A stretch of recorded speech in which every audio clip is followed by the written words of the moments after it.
Welcome into Phil's Tax Hacks and Other Retirement Facts with CPA and personal financial specialist, Phil Putney. Now let's get rolling with today's show.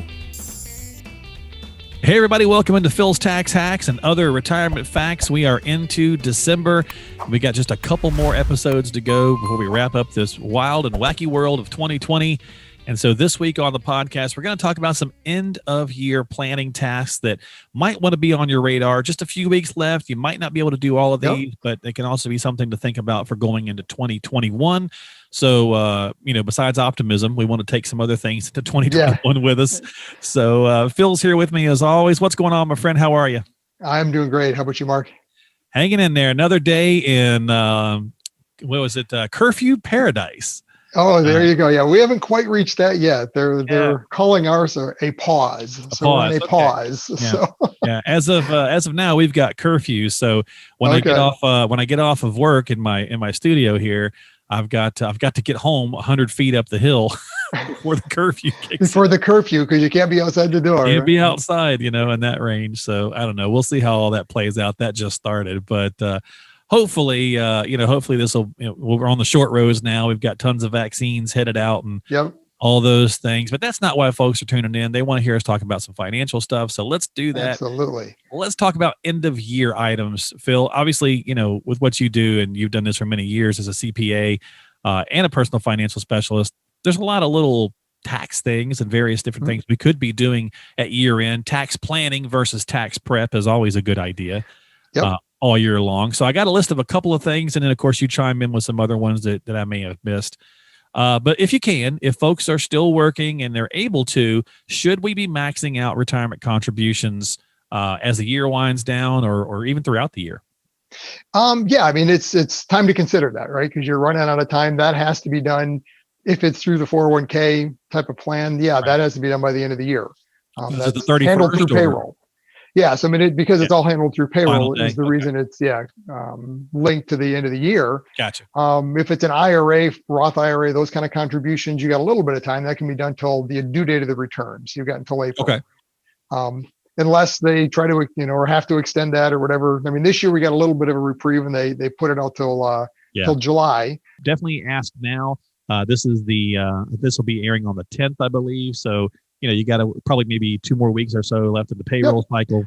Something. So time to run through those numbers, see if it makes sense. HSA contribution, same thing. Similar to an IRA, where you've got until that April 15th deadline. So, all right. But it's time to start putting that year-end planning hat on and running through the numbers and seeing, okay, are there any adjustments, tweaks I need to make? Yeah. Probably already been doing some of that. If you're still employed, looking at benefits for next year, you've made those elections. So now you got to put this year to bed and make sure you've got everything in line, so to speak, for 2020 before the ball drops. So. Yeah, exactly. Okay. All right. So I mentioned the CARES Act. So obviously that happened for us earlier in the year. Give us a few things. Worth, having a review with your advisor, bringing it up, having a conversation, saying, hey, hopefully you already did if you're not working with Phil, but there's no RMDs, things of that nature. So. Right. Yeah, so there was a few things that came through. That RMDs are probably one of the bigger ones where you did get a reprieve from that this year. Right. So I know in our client base, we are always working with them in that last quarter of the year, calculating RMDs and getting those out for those that typically aren't necessarily wanting them or counting on them for income. Okay. So that's been most of our clients have decided, we really don't need it, so let's just wait. Okay. So if that's your case, you didn't want to take the IR or RMD, you don't have to. You can leave it in there and skip this year, kind of like they did in 2008. So that's one of the things. The other thing under the CARES Act is there are some provisions that allow you to take distributions from either a retirement plan or from an IRA without a penalty. Yeah, so no 59.5 penalty. Yeah, no 59.5 penalty. So, if you're under 59.5, could be some opportunity there. I've had a couple of prospective clients come in with, that being presented by their advisor of, hey, you need to do this. This is a great opportunity. And when they started talking to him about why, he's like, well, I don't really understand it, but it's a great opportunity. And I'm like, okay, well, let's talk about it. It is an opportunity. Granted, yes, you can do it, but do you need to? Do you really want to do that? So bottom line is it's intended for those that had a hardship. Yes. Typically IRAs, 401ks, those kind of monies are locked up, so to speak, with Right. penalties if you take them early. And actually, one of the provisions for this is you have to qualify with certain things. Either you've had COVID or somebody in your family, or it's relatively easy because it gets down to Yeah, I was going to say they say I've somehow been hardship. affected financially from it. So you've had Right. a reduction of work or been laid off, Right. or what the whole list of things. So Yeah, they say a COVID hardship. I don't know if you could just say you couldn't find toilet paper, if that would count. yeah, But I think you're probably pushing it. They didn't specifically define it. They give some right. examples, but it's I can't imagine it's hard though to. Yeah. I mean, at the very end, and I think it's one of those provisions that they're not going to come in and check it. Probably not. I'm No. sure so many people that are using it that for them to try to verify everyone is going to be impossible. So, Okay. But All right. again, just a provision. Understand it expires at the end of the year.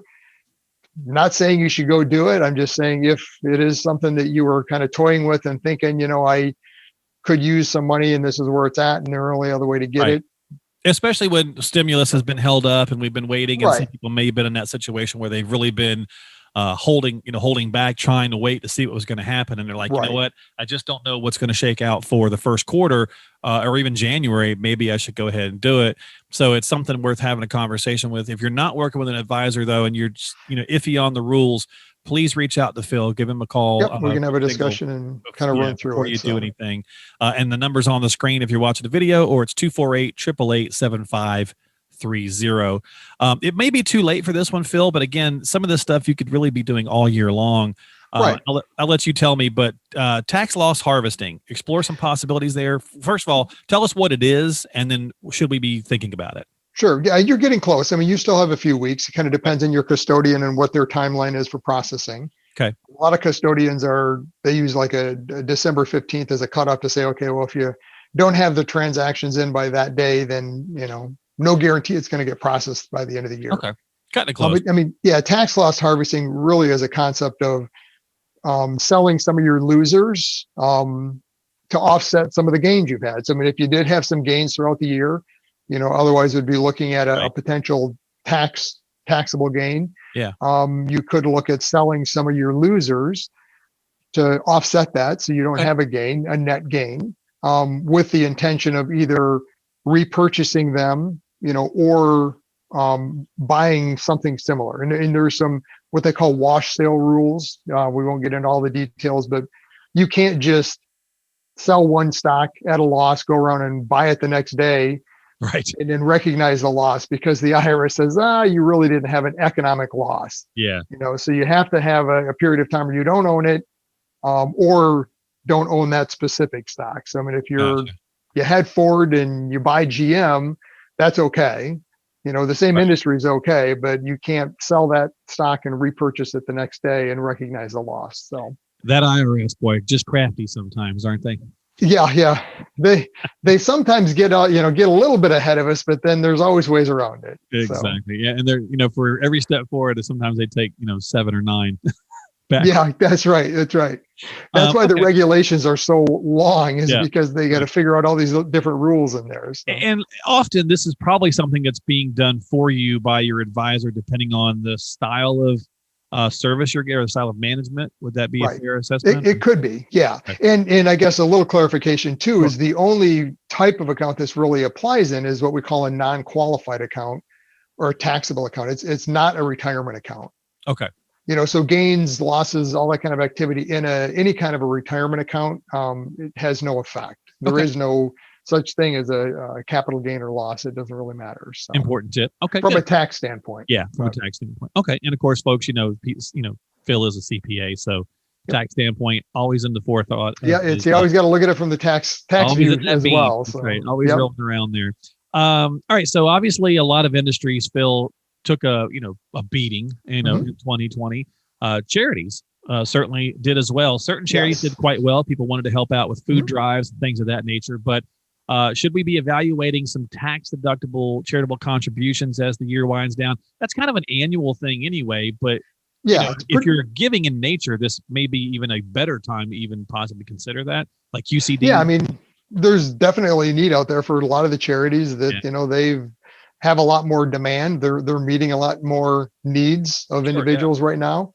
But from a tax standpoint, yeah, it's again one of those things that if you're considering a charitable contribution, it has to be done by the end of the year. You don't get any April 15th type of extension, anything like that. But the charitable contribution is one of those items that dramatically changed with the tax law change, where they increased the standard deduction. Right. So you may not get it if. Yeah. So it's one of those things you've got to run the numbers to see, right? Because married couple today over 65, both of you, you're looking at about 27,000 of standard deduction. Okay. That's a pretty high hurdle. Yeah. You get over when you look at typical deductions or your property taxes, some kind of taxes, property, state and local taxes, which that's limited to 10. Okay. Then you have charitable contributions and mortgage interest. I mean, those are kind of the big three. Gotcha. So, if you're limited to 10 on property taxes, state income taxes, that gives you 17 in the others to get over that hurdle if you're over 65. Mm-hmm. A little bit lower in the 24 range, if you're in total, if you're under 65, or then if you're single, about half that. Okay. So just to keep in mind. But anyways, charitable contribution is still something to consider. But understand, where are you in relation to that hurdle, and does it make sense from a tax standpoint? I mean, charity, there's two sides to it. I mean, if you want to do it out of the goodness of your heart, just do it out of the goodness of your heart. Don't let it's one of those adages, don't let the tax tail wag the dog, so to speak. Right. I mean, there's a benefit to it, right? Absolutely. But that shouldn't necessarily be the only reason you're doing it. Right. So, but if you're going to give it, find out if it's beneficial to you. Sure. Yeah. I mean, let's try to take advantage of it if we can. So a couple of concepts of that is bunching, so to speak, where maybe you're getting close to that threshold, so to speak, or hurdle. Mm-hmm. So what happens if you pre-give what you would have given next year if you have that ability? So bring all that charitable contributions into one year, and then next year don't give to the charity. Now that makes it difficult on charities because they've got these big inflows and outflows. True, yeah. But from your standpoint, it does help. Or I used this concept with a lot of clients this year, where we're doing donor advised funds that allows you almost that same concept, but you're not actually giving it to the charity. The donor advised fund is in and of itself a charity. So you can pre-fund that with a large amount in 1 year, get above the hurdle, take the deduction. And we use it a lot to help offset Roth conversions. But then once it's in the fund going forward, you then make your contributions from the fund. Now that isn't a deduction to you going forward because you've already taken your deduction up front. So, okay.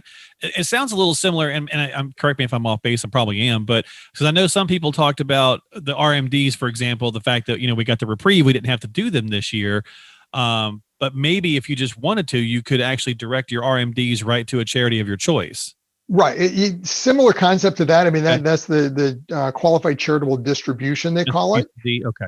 Yeah. So the QCD. So that is number one, you have to be over 72, required to have distributions. Okay. And it has to be on your IRA. So it can't be on a beneficiary IRA, for instance. All right. But yeah, that's a great avenue that if you're planning on giving to charity and you're in that scenario of being over 72 and having those type of accounts, especially if you're under that threshold and not getting close to it, then give through your IRA. I mean, and you don't have to even see it. You can just have it set up and it just.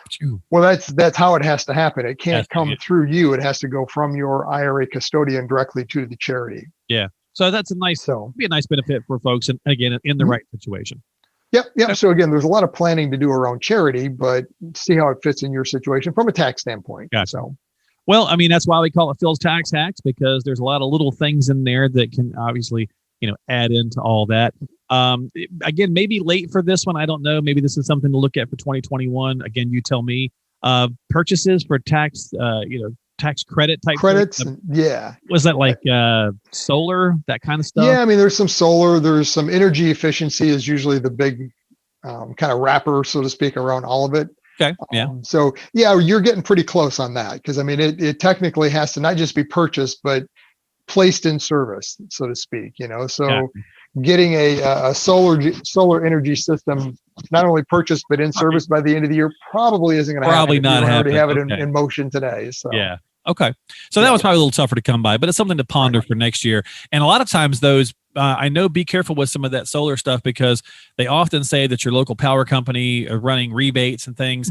They typically are gone early next year. So it could still be a beneficial conversation for us to be having now at the end of 2020, because it could be something you might want to jump on in January or February. Because I think by March, at least down here, last year I looked at it, by March it was gone, and it was all gone as far as the rebates were. Yep. So that's something to ponder as well. Okay. And then final one really, Phil, is just the Roth conversation, the conversion conversation. Yet again, in a way, it kind of ties back into that first one of maxing out, accounts and contributions, but it's not for everybody. But is it worth having the conversation as the year ends up to see about converting and getting some of those, those tax dollars gone? Because again, we talked about it in a couple episodes back. We don't think it's going to change anytime soon, but we probably are running out of time with these tax rates. Right. Yeah. I mean, it's something that if you haven't already put a plan together and looked at your overall tax picture and have a conversion strategy in place, you need to. Right. The challenge with Roth conversions anymore are they're permanent. It's once the money's moved, it's in the Roth. You can't take it back. We used to have the ability to recharacterize. So we did have a little flexibility where I could say, if you think it's right, just go ahead and do it, because we have until April 15th to put the money back and kind of figure out exactly what the right number is. Not so anymore. Once the money is in that Roth IRA, it's there. You can always take it out. You're not going to pay tax on it because it was already taxed on the way in, but you now have this tax exposure that maybe wasn't the right decision, know? So yeah, it is getting late in the year to try to figure it out. I've actually got a couple of clients that were just starting that process this week, where we're going to do some quick shuffling and planning and say, okay, well, this is the number. This is how you can, and there are some ways around that rule, using the 60-day rollover rules, but it's something you don't want to be playing with each year. So anyways, it's definitely something worth considering. Could be an opportunity for this year. There is some ways to get it done, and give you some flexibility, if you haven't already done it, but it should be something that is part of your plan overall. If you haven't looked at it, is that whole concept of taxes and managing it going forward. Typically through Roth conversions. That's our kind of the main piece of our fourth quarter is we're doing a lot of Roth conversion implementation for clients that we've already done the planning for. So this is just when we're actually doing the conversion. You'll think you'll see that continued trend in the first quarter of next year, just because of presidential change and looming tax conversations? You kind of foresee heavy duty on the conversion conversation next year? Yeah. I mean, it's funny because, the Roth conversion conversation has been a popular conversation to have the last couple of years. Really, since the tax laws went in, yeah. But I mean, it's been something that I've dealt with clients with for years. True. So I mean, it isn't. If your advisor's bringing it up, kind of like I talked earlier on, if your advisor's bringing it up as, hey, I've got this great new idea for you, you probably need to get a second opinion, because they don't understand it. It sounds like, and they're using it as a marketing technique that a wholesaler, so to speak, that's came to them and said, hey, this is a great idea. You can probably get some new clients this way. Try this. Talk about this. Yeah. And I mean, to be fair, I mean, that's one of the things, and one of the reasons that we have talked about it quite a bit on the podcast, and I do other shows and things as well, is because it is more in the consumers' mind now than it has been. Obviously, someone like yourself who's been doing this for many, many years is well aware and well versed, and this is your territory. But I think the push, once it gets more into the public eye, there's a need to talk about it or bring it up to kind of reinforce that, so they feel, hey, this is something maybe I should spend a little time talking with my advisor about. Yeah, I mean, it's something that, as I've worked with clients for years, that, in approaching newer clients on this concept, it's much easier discussion to have because they're more familiar with it. They might have already heard that concept or know somebody that's been doing it. Yeah. Versus 4 or 5 years ago, people are like, what are you talking about? Why would you ever pay taxes before you had to? You're out of your mind. Right. Yeah. Well, because right now you could pay them at, 12. That's right. Well, yeah, you've got to, versus 35 or whatever it might be. Not to be too cliche, but I mean, taxes are on sale, so to speak. Yeah. I mean, we've got this, lower tax bracket today that, based on the law as it's written, and that's how we plan, is we know it's going to go back if nothing changes at the end of 25. Right. Yeah. And we had a what it conversation really does, about, who knows? yeah. And if you want to hear more about that, I think it was just in last week's podcast. We talked about some of the president-elect's tax proposals, did a little podcast on that from the Tax Foundation. So you could check that out as well. So there you go, folks. That's some end of the year items. Time's getting a little tight. So we probably should have done this one last week and swapped the order, but it is what it is.